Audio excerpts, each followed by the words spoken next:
ایران نے مزید 20 پاکستانی جہازوں کو آبنائے حرمت سے گزرنے کی اجازت دے دی۔ نائب وزیر اعظم اسحاق ڈار کا ایکس پر اہم اعلان، اب روزانہ 2 پاکستانی پرچم بردار جہاز آبنائے حرمت سے گزریں گے۔ اسحاق ڈار نے کہا کہ ایران کا اقدام خوشائند ہے اور امن کی جانب اہم قدم ہے۔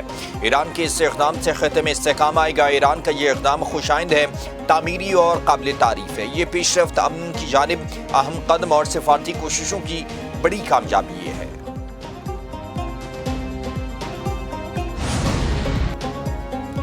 پاکستان کی مشرق وسطی میں کشیدگی کے خاتمے کی کوششیں، اسلام آباد سفارتکاری کا مرکز، 4 ملکوں کے وزیر خارجہ سر جوڑ کر بیٹھیں گے۔ مصری وزیر خارجہ ڈاکٹر بدر اور ترک وزیر خارجہ حاقان فیدان اسلام آباد پہنچ گئے۔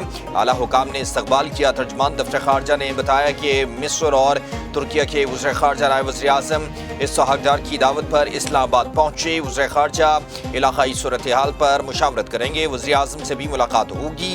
اسلام آباد میں اسحاق ڈار کی زیر صدارت 4 فریقی اجلاس ہوگا۔ سعودی عرب اور ترکیہ کے وزیر خارجہ بھی شریک ہیں۔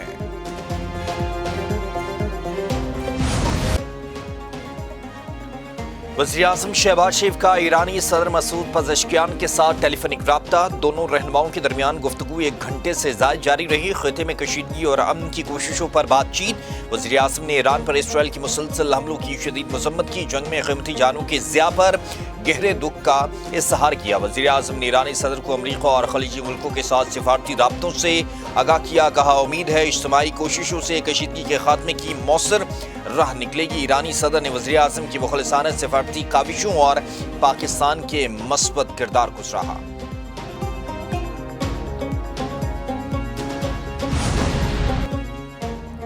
نائب وزیر اعظم اسحاق ڈار کی قطر کے وزیر اعظم محمد بن عبد الرحمان سے ٹیلی فونک گفتگو، علاقائی اور عالمی صورتحال پر تبادلہ خیال، فوری کشیدگی میں کمی کی ضرورت پر زور۔ قطر نے پاکستان کی امن و استحکام کے لیے کوششوں کو سراہا۔ پاکستان اور قطر کے برادرانہ تعلقات کو مزید مضبوط بنانے کے عزم کا اعادہ کیا۔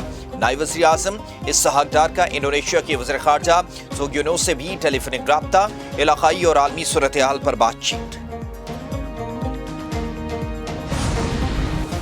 یمن کے حوثی بھی مشرق وسطی کی جنگ میں کود پڑے۔ ایران، امریکہ اور اسرائیل تنازع میں حوثیوں کی مداخلت سے جنگ پھیلنے کا خدشہ۔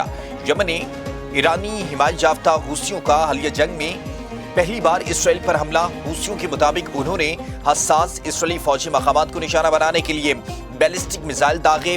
یہ اقدام ایران، لبنان، عراق اور فلسطینی علاقوں پر حملوں کے جواب میں کیا گیا۔ ان کی کارروائیاں تمام محاذوں پر جاریت ختم ہونے تک جاری رہیں گی۔ اسرائیل نے بھی یمن کی حدود سے 2 میزائل داغے جانے کی تصدیق کر دی۔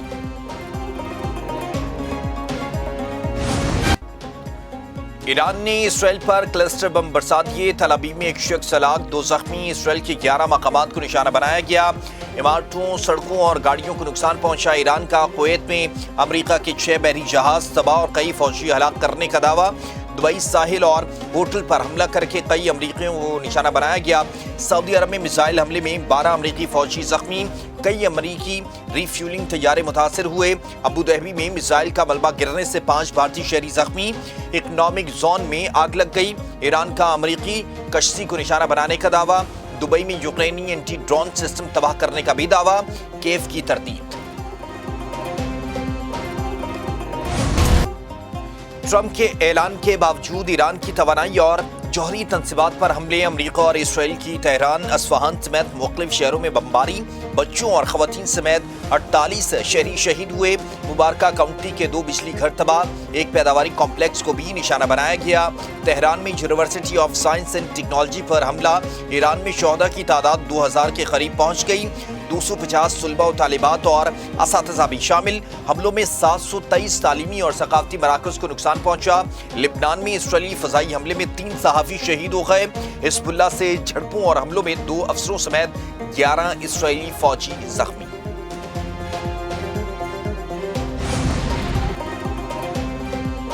امریکہ میں نو کنگز مظاہرے شروع۔ واشنگٹن ڈی سی میں ریلی۔ خبر ایجنسی نے بتایا کہ صدر ٹرمپ اتوار کی شام فلوریڈا سے واپس وائٹ ہاؤس جائیں گے۔ مظاہرین میں ٹرمپ انتظامیہ کے خلاف امریکہ میں ریلیاں نکالی جائیں گی۔ منتظمین نے بتایا کہ امریکہ کی 50 ریاستوں میں 3200 احتجاجی مظاہرے ہوں گے۔ امریکی تاریخ میں سب سے بڑی تعداد میں مظاہرین کی شرکت۔ اس سے پہلے